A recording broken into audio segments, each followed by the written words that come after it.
Hey, what's up everyone? My name's Winiarski and I'm a photographer and filmmaker here on YouTube as well as Instagram, and what you just saw was a little LaCroix commercial I made for under $5. Okay, and two more quick things before we get into this.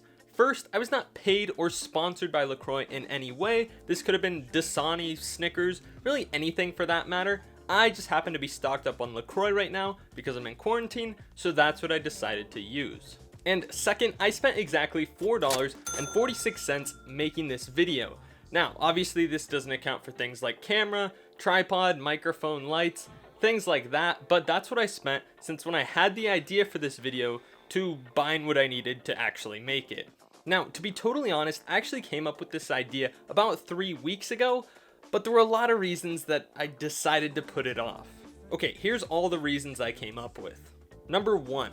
I don't have a cool place to film it. Number 2, I'm quarantined and there's no one around to help me. Number 3, my camera doesn't do 120 FPS, so my slow-mo's not gonna look very good. Number 4, professionals use sliders, gimbals, expensive robots. I don't have any of that. Ooh, number 5, this is a good one. I've never done this before and it'll probably suck. And number 6, I'm not getting paid for it, so why would I make it? And then I said, screw it, these are all terrible reasons not to make something, not to dive into a new realm, a new territory of filmmaking, so I decided to make it anyways. Okay, so the first step to making this video was of course research. I've never personally made anything like this, so I wanted to see how other professionals in the field make videos like this. So I started with advertisements in the traditional sense, so like McDonald's, Burger King, Wendy's, looking at fast food advertisements, and I really liked some of the cool shots they got, the slow-mo, the juicy burgers, the dripping ice, but I could do without the cheesy dialogue and bad actors. Next, I took a look at a guy named Daniel Schiffer's YouTube channel. If you don't know him, he's really famous, he's got over 1 million subscribers, he does lots of cool things, product shots, promotional videos, cool cinematic sequences of food being cooked, and I really liked his style, so I knew some of those shots were the type of shots I would want in my video. So I watched a lot of his videos, took notes, kind of gauged how he did things. Daniel Schiffer is a master of getting smooth, handheld shots, so I knew I wanted to learn from his videos, so I watched a couple of them and took notes on how he did it. Now, what I actually did after that was I made an Excel spreadsheet, and maybe this is excessive, I don't know, and I linked all the videos that had elements I wanted to copy, and I actually linked them by time, so when you're watching a YouTube video, you right click, and it's like link by current time or link current time, so I linked those up, so I had essentially a shot list of cool shots I wanted to try to implement in my video. Okay, step number 2 was shot listing. Now, I knew before starting, I wanted to have at least a rough shot list of what I wanted to do before I started filming, so I went, cleared off my desk, made a kind of cheap, dinky little set, and started messing around with different shots I thought I might want to get in my finished video. Now, full disclosure, this was technically just a mental shot list, because I never actually wrote anything down, but I figured out the first shot I wanted and the last shot I wanted, and I had a rough idea of what I wanted to do in between. Also, while this isn't technically shot listing, I did find 5 songs that I thought I might want to use in the final edit. I couldn't decide which one, but they were all of a similar beat, genre, stuff like that. So I had a general idea of what I wanted to shoot to, and that kind of helped figure out the types of shots I wanted to get. Alright, and the third step was buying supplies. It didn't take a lot of time for me to realize that what I had wasn't going to cut it. My shots were not going to look good unless I put at least a little bit of money into set design. So I took a fairly logical approach and I went over to LaCroix's YouTube channel and I just saw how they did it. How did they make their ads? What made them look good? And what I figured out is they like to have nice, colorful, vibrant backgrounds, and then they have some fruit setups, sliced, looking delicious and juicy, and some flowers, just very like nature LaCroix feeling. Now, I knew I didn't want to spend a ton of money on this, but what I did is I went over to Walmart and I found some blue poster boards for 67 cents each, and then I also found a pineapple, so I grabbed that as well, and with tax, that went to about $4.46. Now, in hindsight, if I was going to do this again, I'd probably spend a little bit more money or put a little more effort into the set design, but I think it came out well. It just wasn't nearly as high quality as some of the other commercials I saw.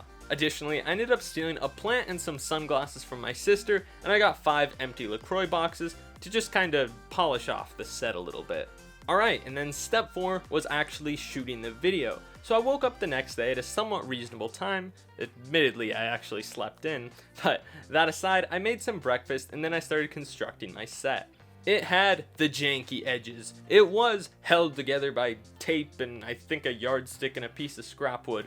But despite the set not looking quite as good as I'd initially imagined, I went forth with making the video anyways. Now, as I mentioned at the start of the video, I don't personally own any fancy equipment for getting smooth shots. I've got a tripod, 2 hands, and that's about it. So I had to get creative if I was going to make this look professional. The lens I used for the majority of the shoot was the Sigma 17-50 f2.8. And I like this lens because f2.8 gives a reasonably blurry background and it's still relatively sharp, and on top of that, the lens is image stabilized, which really helps if you're doing things handheld.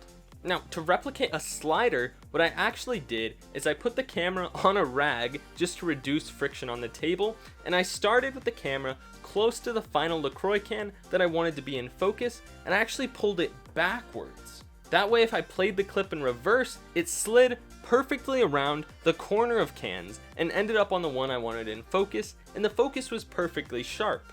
And I think the ending effect of the camera whizzing around the cans, stopping right as the can and the cup are perfectly in focus, resembles a pretty good looking mechanical arm.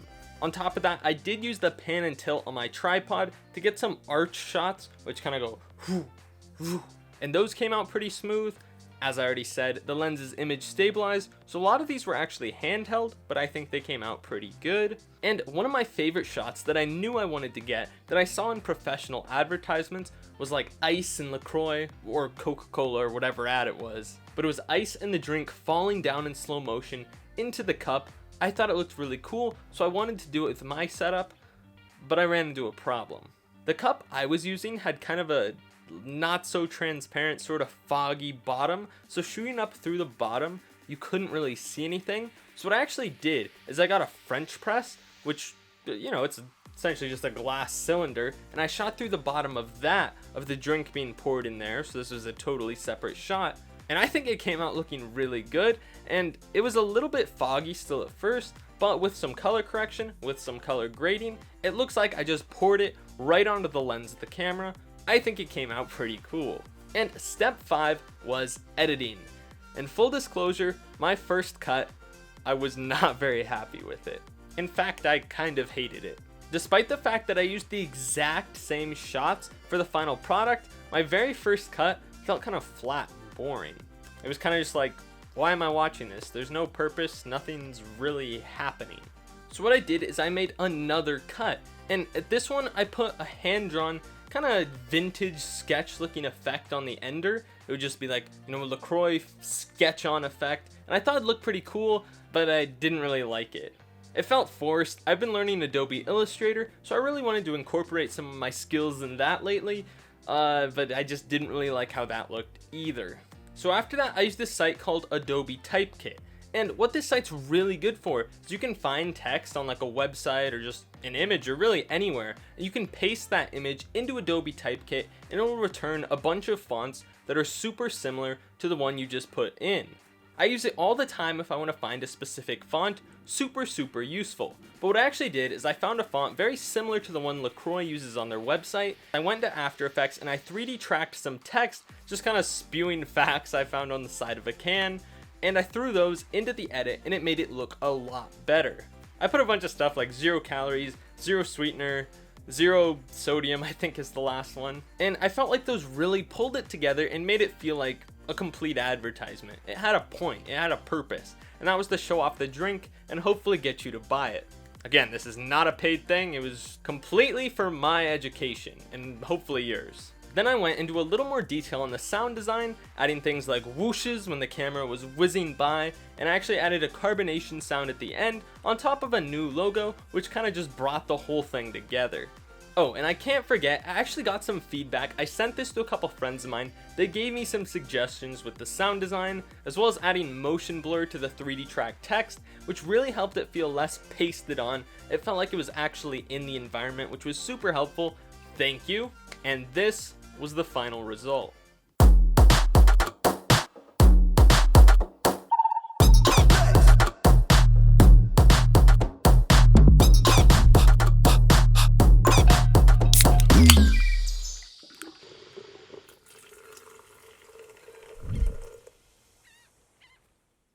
So is it perfect? Absolutely not. But for a budget of $5 shot on my computer desk in my bedroom, I'm more than happy with it. Honestly, after making this, I have so much more respect for all the creativity that goes into commercials and advertisement, and it really made me think in new ways, get creative, and I'd honestly feel a lot more comfortable making something like this again, or if someone asked me to do it, I'd be a lot more confident in myself. So it was a great learning opportunity. Another thing I already knew that I was reminded of is camera gear doesn't matter. Not that it doesn't affect the end result at all, a lot of the time it does, but it's not really an important part of the process. It doesn't affect all the creativity, the thinking, and honestly the process of making the video is pretty much the same. Using budget, camera gear, frankly it's just an excuse. 9 times out of 10, if you put in the work, if you want to do something, you're gonna learn, you're gonna become more creative, and you're hopefully gonna have a lot of fun doing it, even if the result isn't top tier professional grade. Using your gear as an excuse to not make something, it's lame. Anyways, that's what I got out of this project. Hopefully you thought it was cool. If you have any ideas how to improve it, let me know. But as always, if you liked the video, be sure to like it. If you have any questions, have any comments, hit up that comment section down below. And question of the day, what's a project you've been working on lately? Let me know in the comment section down below, and I'll see you all in the next one.